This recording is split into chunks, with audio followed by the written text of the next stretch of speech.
Dear students, good morning. Online क्लासों के अंदर अपन स्टडी कर रहे थे,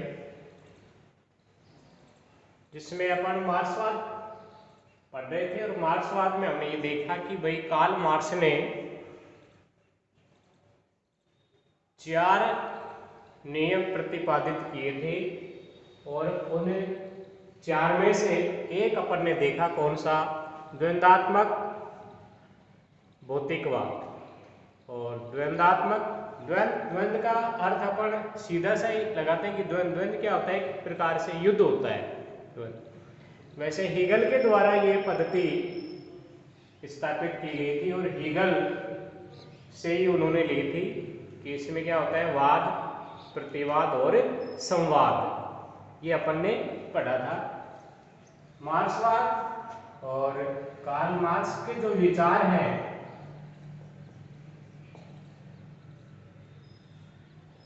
कार्ल मार्क्स के जो विचार हैं वही क्या कहलाते हैं भाई, मार्क्सवाद कहलाता है। और ये मार्क्सवाद जो है ये 3rd ईयर क्लास के लिए भी और 1st ईयर क्लास के लिए भी इम्पोर्टेंट है। 4 में से 2 हर बार आते हैं, एक मेन क्वेश्चन, एक अथवा के अंदर। बड़े क्वेश्चनों के अंदर जो 20 नंबर के क्वेश्चन आते हैं उसके अंदर पूछता है यूनिवर्सिटी वाला हमेशा। तो 4 सिद्धांत जो उन्होंने दिए, पहला तो था उनका द्वंद्वात्मक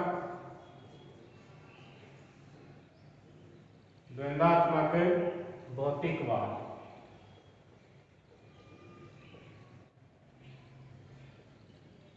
और द्वंद्वात्मक भौतिकवाद ये अपन ने इसकी स्टडी की। नंबर 2 है इसका इतिहास की आर्थिक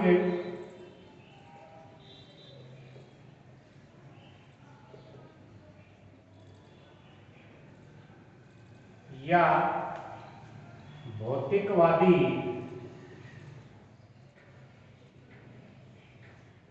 व्याख्या।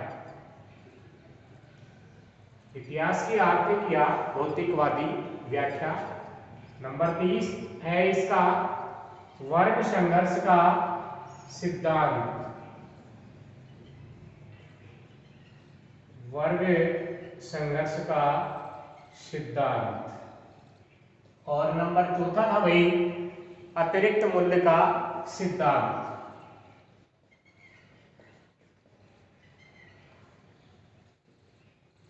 अतिरिक्त मूल्य का सिद्धांत।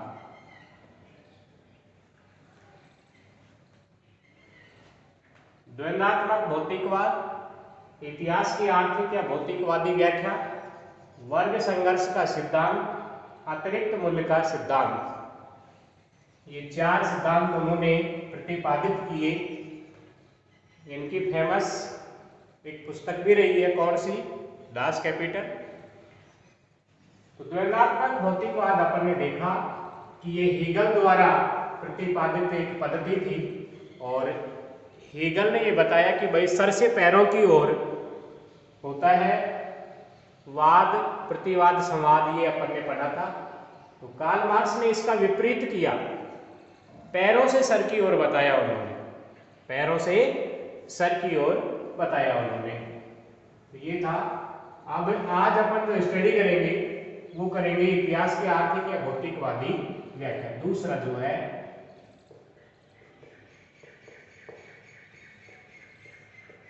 इतिहास की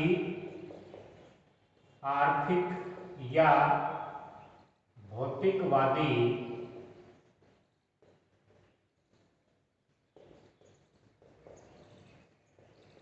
व्याख्या। कार्ल मार्क्स जो है वो ये कहते हैं कि भाई द्वंद्वात्मक जो है यही क्या है, एक प्रकार से भौतिकवादी है।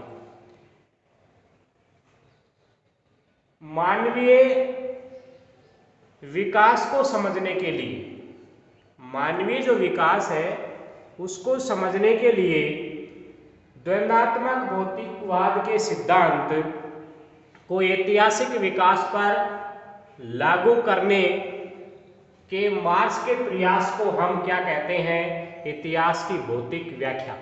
क्या कहते हैं? इतिहास की भौतिक व्याख्या उसे कहते हैं। क्या बताया कि मानवीय विकास को समझने के लिए, मानवीय जो विकास है उसको समझने के लिए द्वंद्वात्मक जो भौतिकवाद है, द्वंद्वात्मक भौतिकवाद है, अपन इसमें लिखेंगे कि मानवीय विकास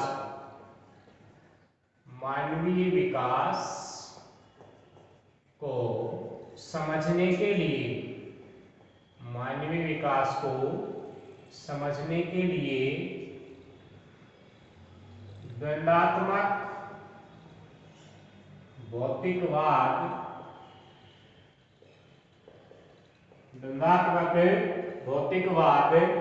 के सिद्धांत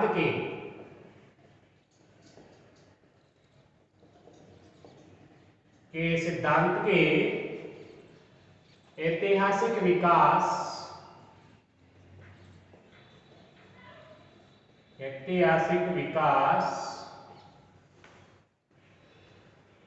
पर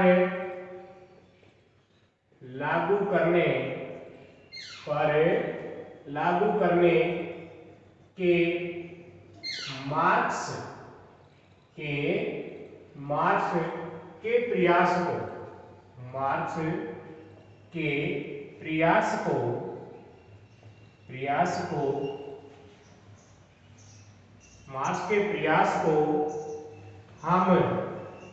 के प्रयास को हम इन्वर्टेड कोमा लागू करेंगे, फिर लिखेंगे मार्क्स के प्रयास को हम इतिहास की भौतिक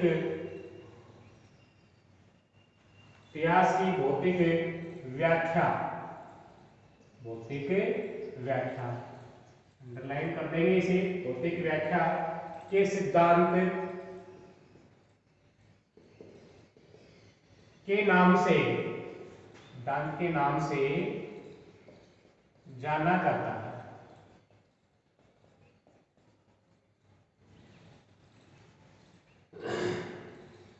मानवीय विकास को समझने के लिए, मानवीय विकास को अपन समझेंगे तो उसको समझने के लिए द्वंद्वात्मक भौतिकवाद के जो सिद्धांत हैं, द्वंद्वात्मक भौतिकवाद के सिद्धांत के ऐतिहासिक विकास पर लागू करने के, ऐतिहासिक विकास के ऊपर लागू करने के मार्क्स द्वारा जो प्रयास किया गया, इसके द्वारा कार्ल मार्क्स द्वारा जो प्रयास किया गया उसको हम किस नाम से जानेंगे? इतिहास की भौतिक व्याख्या के सिद्धांत के नाम से उसे जाना जाता है। और मार्क्स ने स्वयं भी ऐसा लिखा है इसमें,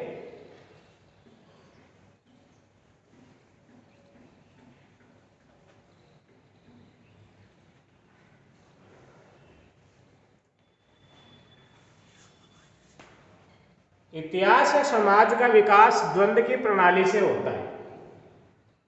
इतिहास या समाज का जो विकास है वो द्वंद्व की प्रणाली से होता है और भौतिक पदार्थ उस विकास को चलायमान करते हैं। भौतिक जो पदार्थ होते हैं वो उस विकास को क्या करते हैं? चलायमान करते हैं। और ये इतिहास की भौतिक व्याख्या के सिद्धांत की प्रमुख क्या है? एक मान्यता है। क्या है? उसकी एक मान्यता है। और इस सिद्धांत को आर्थिक नियतिवाद, इस सिद्धांत को और भी कहा जाता है क्या भाई? आर्थिक नियतिवाद,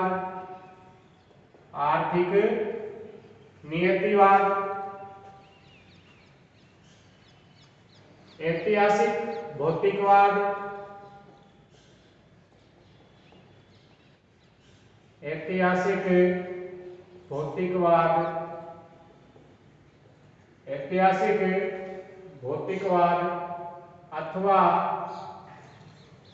अथवा इतिहास की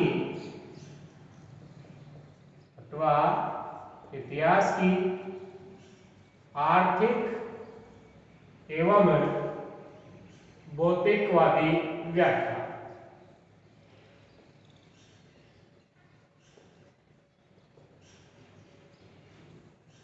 ये इसके अन्य नाम भी हैं। आर्थिक नियतिवाद भी इसे अपन कह सकते हैं, ऐतिहासिक भौतिकवाद भी अपन इसको कह सकते हैं, या फिर इतिहास की आर्थिक अथवा भौतिकवादी व्याख्या। समाज का विकास करने के लिए या इतिहास का जो विकास है उसको करने के लिए भौतिक जो तत्व हैं इनकी अहम भूमिका होती है। क्या होती है? अहम भूमिका होती है। और यही द्वंद्वात्मक जो है ये क्या कहलाएगा? आर्थिक नियतिवाद कहलाएगा, ऐतिहासिक भौतिकवाद कहलाएगा, अथवा इतिहास की आर्थिक एवं भौतिकवादी इसे व्याख्या कहेंगे अपन। इस सिद्धांत द्वारा मार्क्स ने क्या किया भाई कि इस सिद्धांत द्वारा मार्क्स ने यह दर्शाने का प्रयास किया है, ये दिखाने का प्रयास किया है कि सामाजिक विकास कोई सीधी सरल रेखा के समान नहीं है। सामाजिक जो विकास है वो कोई सीधी मान लीजिए सरल रेखा पर उसे माने तो ऐसा कुछ भी नहीं है, और न ही उसका कोई ईश्वरीय प्रेरक कारण रहा है, न ही कोई उसका ईश्वरीय प्रेरक कारण रहा है। समाज की प्रगति द्वंद्वात्मक प्रणाली से होती है। समाज की जो प्रगति है, समाज का जो डेवलपमेंट है, समाज का जो विकास है, ये किससे हुआ है भाई? द्वंद्वात्मक प्रणाली से हुआ है। किससे हुआ है? द्वंद्वात्मक प्रणाली से हुआ है। और विकास की ये जो प्रक्रिया है उसकी अंतिम दिशा है, उसको निर्धारित करने वाले जो आर्थिक तत्व होते हैं वही क्या कहलाएंगे? भौतिकवादी। क्या कहलाएंगे? भौतिकवादी कहलाएंगे। तो मार्क्स के शब्दों में अब अपन यहाँ एक उनकी बात लिखेंगे। क्या? मार्क्स के शब्दों में, मार्क्स के शब्दों में क्या? इतिहास का निर्धारण, इतिहास का निर्धारण अपने अंतिम रूप में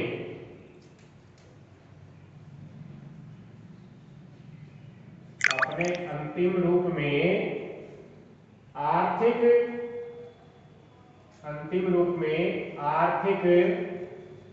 परिस्थितियों के अनुसार,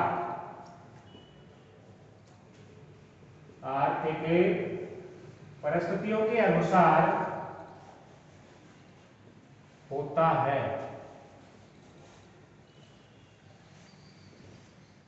इतिहास का निर्धारण जो है मार्क्स के शब्दों में उन्होंने ये लिखा, क्या कहा कि इतिहास का जो निर्धारण है वो अपने अंतिम रूप में, अंतिम जो रूप है उसके अंदर आर्थिक परिस्थितियों के अनुसार होता है।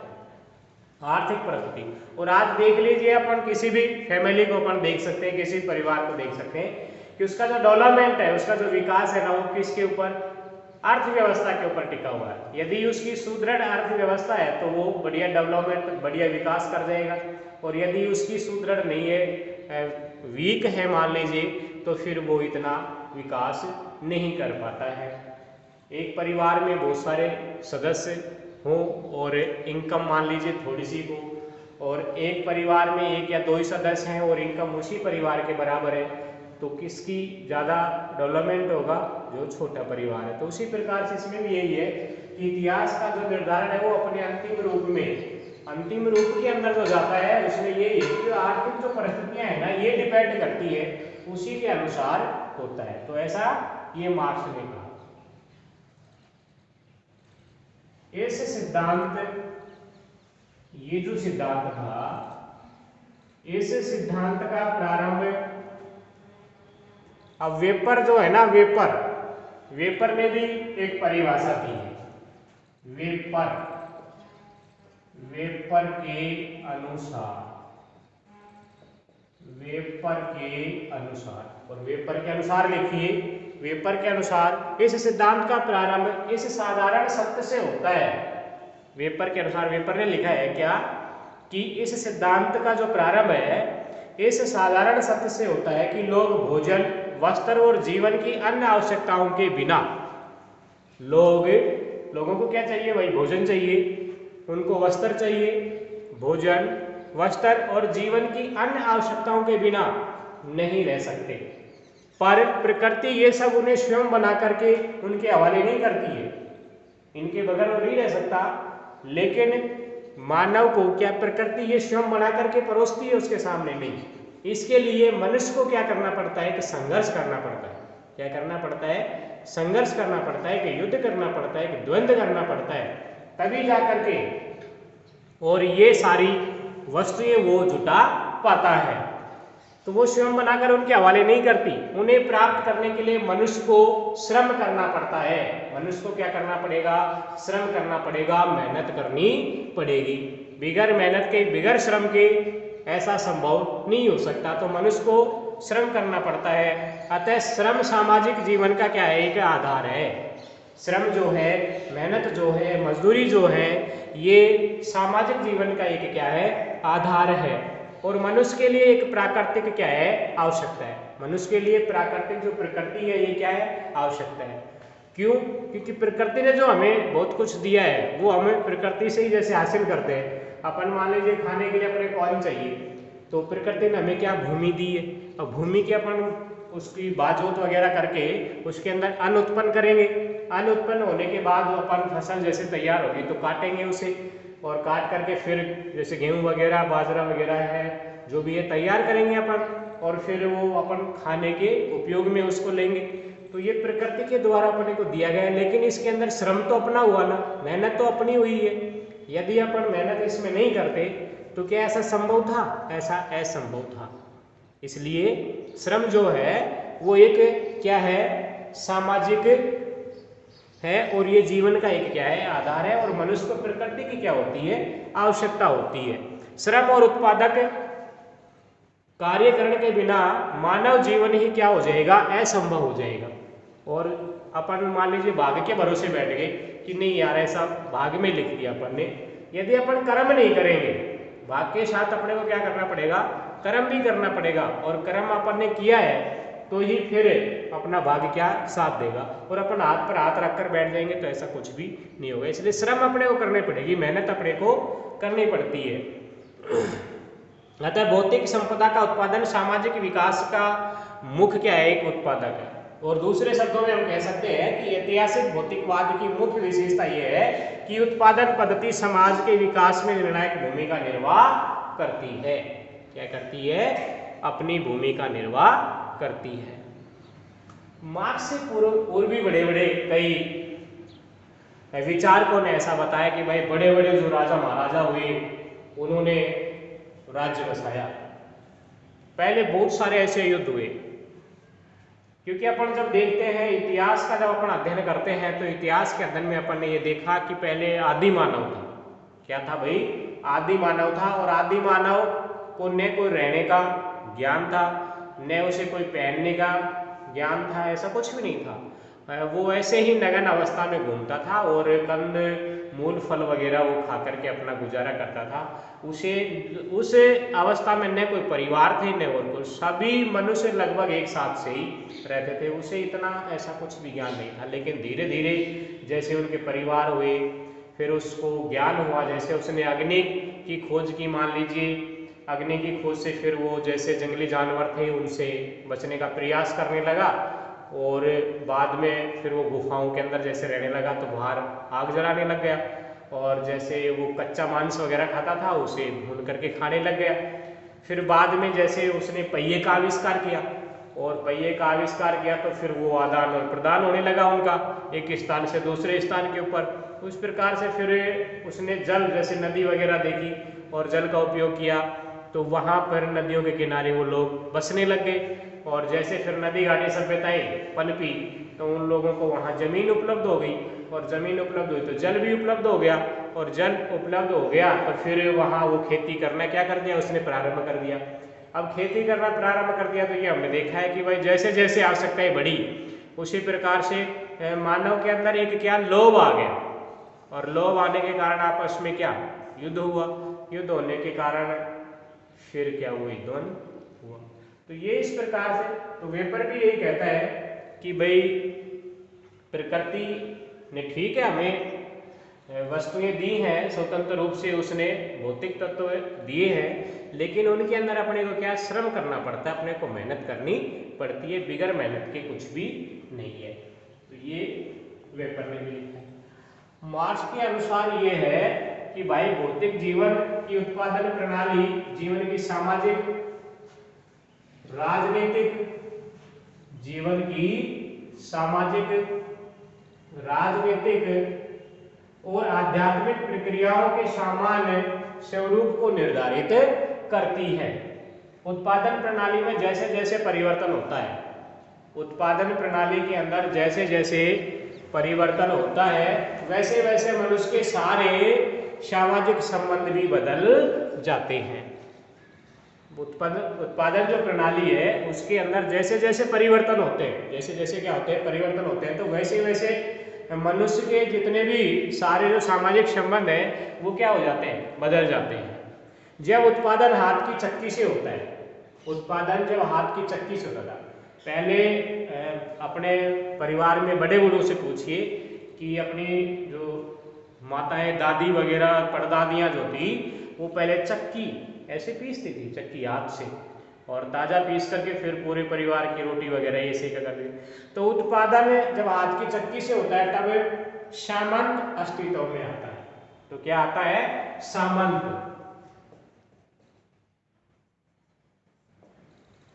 हाथ की चक्की से जैसे ही उत्पादन हुआ तो सामंत अस्तित्व में आया, और जब उत्पादन भाप की चक्की से होने लगा, जैसे ही भाप की चक्की से उत्पादन होने लगा, तब क्या, पूंजीपति आया। पूंजीपति, या इसे अपन उद्योगपति भी कह सकते हैं, पूंजीपति या उद्योगपति। और इनका आविर्भाव हुआ जब उत्पादन प्रणाली के अनुरूप सामाजिक संबंध हो जाते हैं। किसके अनुसार, भौतिक उत्पादन प्रणाली के अनुसार। किसके अनुसार, भौतिक उत्पादन प्रणाली के अनुसार। तब इन संबंधों के अनुरूप सिद्धांतों, विचारों और आदर्शों का उद्भावना की जाती है। और फिर इन्होंने एंगल्स के साथ मिलकर के, मार्क्स ने एंगल्स के साथ मिलकर के एक घोषणा पत्र, कौन सा, साम्यवादी, कौन सा, साम्यवादी घोषणा पत्र में लिखा है कि बुजुर्गवां या मध्य वर्ग ने उत्पादन के साधनों में क्रांति ला करके समाज के संपूर्ण स्वरूप को बदल दिया। क्या कर दिया, बदल दिया उसे। भाई ये बात है। और मार्क्स ने ये जो उत्पादन वाली जो प्रक्रिया थी, ये जो अपन सिद्धांत पढ़ रहे थे, इसको उन्होंने उत्पादन के साधनों के आधार पर बदलने वाले समाज को कितने भागों में, 5 भागों के अंदर डिवाइड किया है। कितने भागों में किया है, 5 भागों के अंदर उसे डिवाइड किया है, जो अपन इसे लिखेंगे, नोट करेंगे और उसी के अनुरूप फिर अपन आगे क्या करेंगे, इसका अध्ययन करेंगे। ये यहाँ तक तो आप देख लेना।